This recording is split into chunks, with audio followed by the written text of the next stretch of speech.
அனுர ஆட்சி வந்துள்ளது. அனுர ஆட்சி வந்து ஏதாவது இன்றைய நிலைமையில பலர் பேசுகிறார்கள், ஆட்சிக்கு வந்து இந்த மாற்றம் இல்லை, அதே மாதிரி தான் நடக்குதுன்னு சொல்கிறார்கள். அனுர ஆட்சி வந்து 75 ஆண்டுகள் ஊழல் செய்த இந்த நாட்டில் ஒரு நல்ல ஒரு மாற்றத்தை ஏற்படுத்தோம்னா ஒரு நாள் 2 நாள் ஒரு தனிநபரால் முடியாது.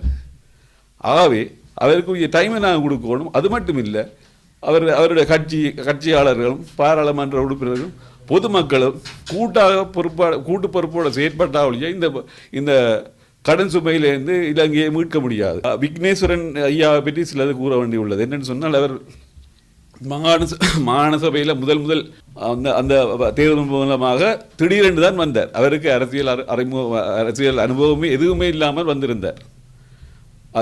வந்து சீட்டில் இருந்து கொண்டு என்ன சொன்னார், அதிகாரம் இல்லாத சீட்டில் இருந்து கொண்டு நான் ஒன்றும் செய்ய முடியாது. அவர் ஒரு படித்தவர், பிரதம நீதியரசர் இருந்தவர். அவர் செய்திருக்க வேண்டிய வேலை அந்த நேரமே சீட்டை விட்டு நான் இந்த குறிப்பிட்ட காலத்தை கொடுத்து இந்த காலத்துக்குள்ளே எங்களுக்குரிய உரிமைகளை திராட்டி, அதாவது காணி மற்றது பறிக்கப்பட்ட அதிகாரங்கள் கூட தந்தால் தான் நான் தொடர்ந்து செயற்படுவேன் என்று சொல்லி பதவியை விட்டு விலகி இருந்தால் இன்றைக்கு விக்னேஸ்வரன் எங்கே இருந்திருப்பார்.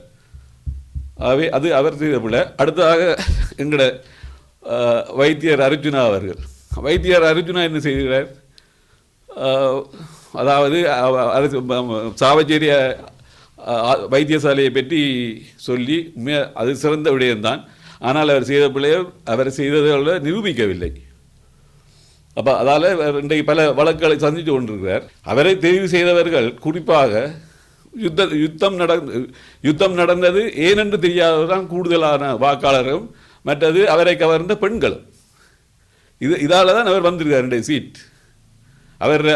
அவர் நடிப்புகளும் அதுகளை அந்த ஒரு கவர்ச்சியால் வந்திருக்கிறத தவிர அவருக்கு இறுதியில் வரப்போகிறது விக்னேஸ்வரனுக்கு என்ன நடந்ததோ அதுதான் இறுதியில் அவருக்கு நடக்க போகுது. பொறுத்திருந்து பாருங்கள்.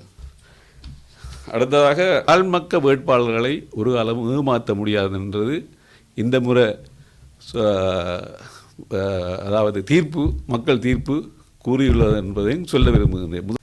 நாங்கள் வந்து எமது கட்சி இந்த கொள்கை இலங்கையை உலகத்தில் தலை சிறந்த நாடாக உருவாக்க வேண்டும். முதலில் அதை நாங்கள் செய்வதற்கு வடமாகாணத்தை எமது கட்சியிடம் ஒப்படைத்தால் 5 வருஷத்தில் வடமாகாணத்தை சிங்கப்பூராக மாற்றுவதற்குரிய வேலை திட்டங்கள் எம்மிடம் உள்ளது, செஞ்சு காட்டுவோம். நான் வந்து சும்மா வெட்டி பேசுவதற்கு இங்கே வரவில்லை. எனக்கு அரசியல் செய்ய வேண்டிய அவசியம் இல்லை. இது உணர்வு, தன்னால் உணர்வால் தான் அரசியலுக்கு வந்துள்ளேனே தவிர இந்த அரசியல் நடத்தி நான் பிழைப்பு நடத்த வேண்டிய அவசியம் எனக்கு இல்லை. நாங்கள் இப்போது கட்சி என்பிபி இந்த கொள்கையும் எமது கட்சி இந்த கொள்கையும் ஏறத்தாழ ஒற்றுமையாக உள்ளதால் நாங்கள் அவர்களோடு சேர்ந்து பயணிப்பதற்கு முடிவு செய்துள்ளோம். எமது கட்சி அதற்குரிய வேலைப்பாடுகள் நடந்து கொண்டிருக்கிறது.